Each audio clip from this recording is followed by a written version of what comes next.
It's Mom and Pop Video Shop. Welcome back to, or for the first time, it could be your first time just walking in, ding dong, you just came into the store. Mom and Pop Video Shop. I'm Joel. I'm Tyson, and apparently I need babysitters. I need to be checked out before we record because I'm too stupid to properly turn on the microphone. Just making sure I can't that be trusted. crazy face mop you have isn't scraping against. Right, now we have dress standards and grooming standards. Apparently. Apparently we do. Man, what happened to you? I don't know. I have no idea. That's a discussion for a different time, my friend. I'm sure. I'm gonna go talk to HR. Yeah, right. Yeah, HR. That's cute. Stands for horns and rectums is what HR. Horse and rectums. Horse with an H. Well, once again, horse rectums. We're off to a fantastic start with whatever cinematic delight. Yes. Well, actually, I'm curious. I don't know that you've seen this. Okay. There's a lot I haven't seen. Sure. But I feel like you might have. There's a lot I might have seen. It's a 2016 horror film. You would think from the cover that it's a our favorite terror on the highway kind of movie, but it actually technically it involves a vehicle, but it's not one of those. From 2016. From 2016. I'll go all out and say this. It is from the same director that gave us one of my favorite Stephen King adaptations that I feel like doesn't get enough love except for the people that have seen it, which is Night Flier. Oh, okay. Mark Pavia. It's really, I think, his only other directorial effort, unless I'm wrong. Sorry, Mark, if you're out there, if there's something else I'm not thinking of. But I feel like he did Night Flier, and then he did this one for sure. I know there was a pretty wide spread. I was going to say, that's a gap. Yeah, there's a gap. Yeah, I don't know if I have anything for you. It is from 2016, Fender Bender. I've never seen it. Okay, so my original theory was correct. Yeah. Yeah. See, it totally looks like a terror on the highway kind of. Bring out the gimp. Yeah, he does have a gimp vibe, but he's not. Read out the back. There are no accidents. He stalks the streets. He's like Bob Ross. happy little cloud.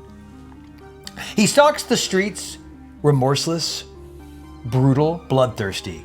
When his prey is at its most vulnerable, he appears. And when night falls and all is quiet, he strikes. Prepare for the next driving force in horror, Fender Bender. 17-year-old Hillary has just received her driver's license, only to have her first accident shortly thereafter. Innocently exchanging her personal information with the remorseful stranger behind the wheel, Hillary returns home for a quiet evening with friends.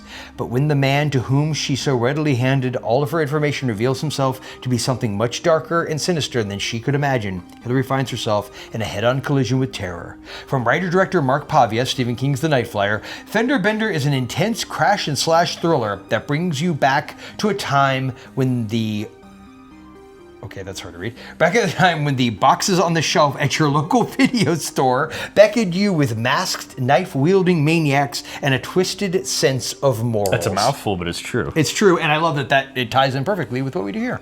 So, yes. So Fender Bender, I've owned for a while, and I bought it because massive fan of Mark Pavia's Night Flier. I think that movie is so underrated by a lot of people. You've seen. Do we have Night Flier? I have it on VHS, actually. Somewhere. Right? I feel like, did it ever come out on DVD or Blu-ray? I feel like it did. I feel like it did, and I feel like I owned it if it did. Because I love it. I have it. It was tough to find for a while. Yeah, it really was. Yeah. And I liked it. I remember Fangoria covering it. And if memory serves, it premiered on HBO. I think it was HBO or Cinemax, one of those. It was a TV. Yeah, it was a TV it was movie. Weird because it was done to be a theatrical release, I think. And because I don't think it was like a $1 baby or anything like that. And then they ended up releasing it. I remember that being a big deal. Like they were premiering it. It feels so like 70s, early 80s. So Toolbox Murders. Funny you say that. So it's a very straight-ahead slasher flick. I didn't feel bad about giving away in the back. They talk about like, okay, this guy, he hits people, obviously gets their information. They don't, even though it opens with like a very kind of Scream-esque kill where you got the masked killer and all that, it doesn't, it's not a mystery. Like it's definitely more of that, like you know who the killer is, but he always is like got something kind of like his sunglasses on, or you know what I mean. You never like, and until a certain point, which I don't want to give anything away. But it's very fast paced. It's very good. And I really liked it when I first watched it. But then I watched one of the behind the scenes things and what he talked about, what he was trying to do. And now I absolutely really, really like it and cannot wait to watch it again, because now thinking, I was like, I thought that's what he was going for. He was this is very inspired by 70s and specifically Carpenter. Yeah. Like the cinematography in it is great. Oops, I think it. The cinematography is great. The music kicks ass. I think it's from a band called Night Runner. They're like a I don't know if they're from like Sweden or something. They're like some kind of synth band. You can find them on Spotify. Cool. I looked them up. The music kicks ass. The killer is great. I love that, and if you could tell, he's literally like supposed to be like he's in the car in his outfit. Like it's like a grill across his mouth with the headlights on. It's almost like a steampunk kind of vibe to him. The acting was all really good. The main actress who played Hillary, which I believe is Mackenzie Vega. And not Linda Cardinelli, because that's... She does have a similar vibe. Yeah, she has a similar vibe. But no, it's Mackenzie Vega. It's one of those movies, and I think, is it Bill Sage who plays the driver? Yes. And he's familiar. I just couldn't really place him, like what I knew him from. Yeah, I'm sure when you see it, you'll be like, yeah, he looks familiar. But there's really nobody else in it that's like a big name, but it's really, in the same way Night Flier was just really well produced, really well made. It's a really well made movie, but also still at the same time kind of an indie, low budget kind of movie. Like it has that same vibe in a lot of ways.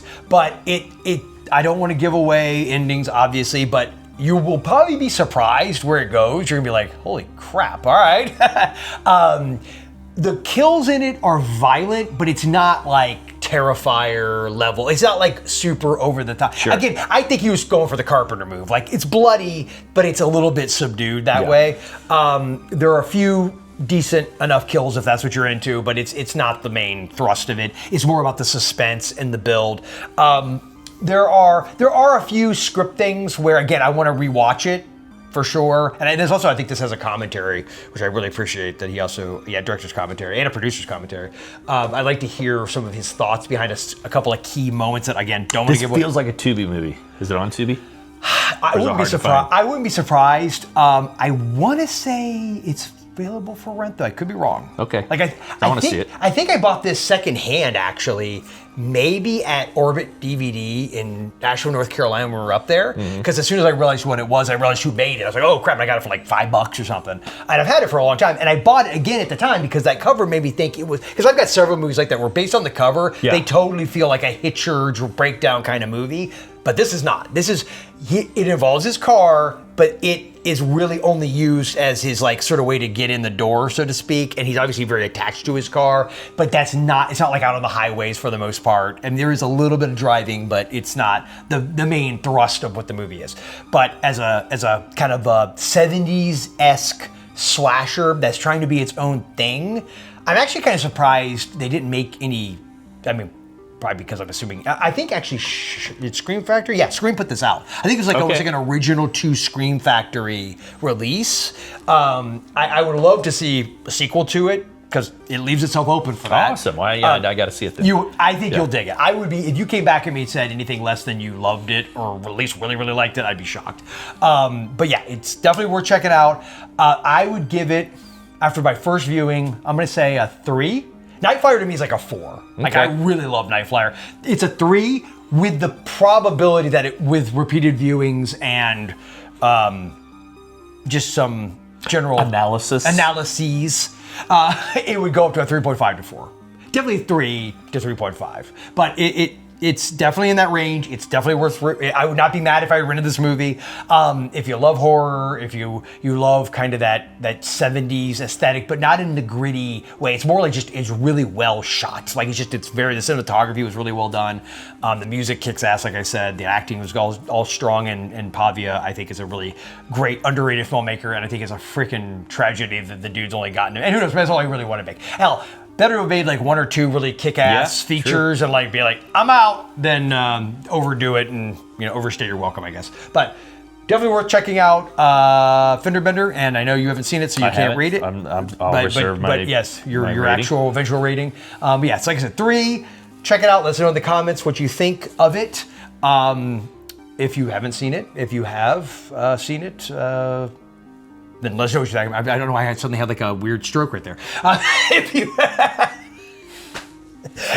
you have seen it, let us know what you think. Whippets. It's the Whippets, man. It's like, I'm like, oh, yeah, if you have seen it, then let us know what you think. If you haven't seen it, let me know if you want to track it down or what your favorite sort of 70s-esque movie that's not just trying to be a 70s movie. Like, it stands on its own. You know what I mean? Like, it feels like it's in the modern day, but it does have that spirit, you know? Be sure to like, share, and subscribe to the Mom Pop Video Shop if you have not already done so. Hopefully, as you're seeing this, maybe we've occasionally done a stream here and there. We'll see. Yeah. I would like to.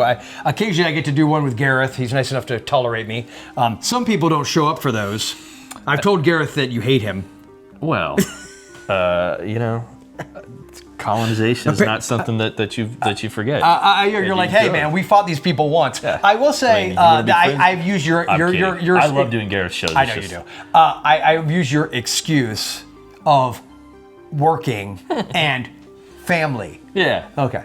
But all that being said, be sure to check all the other stuff we got on the channel. And until next time, remember at Mom and Pops, our love of... have we done Joyride? Ooh, yeah. No. Good one. That's a good road flick, right? I love that movie. Yeah. Never stops. Candy cane.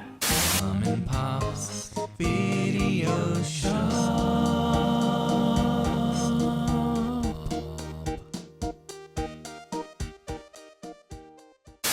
Yes.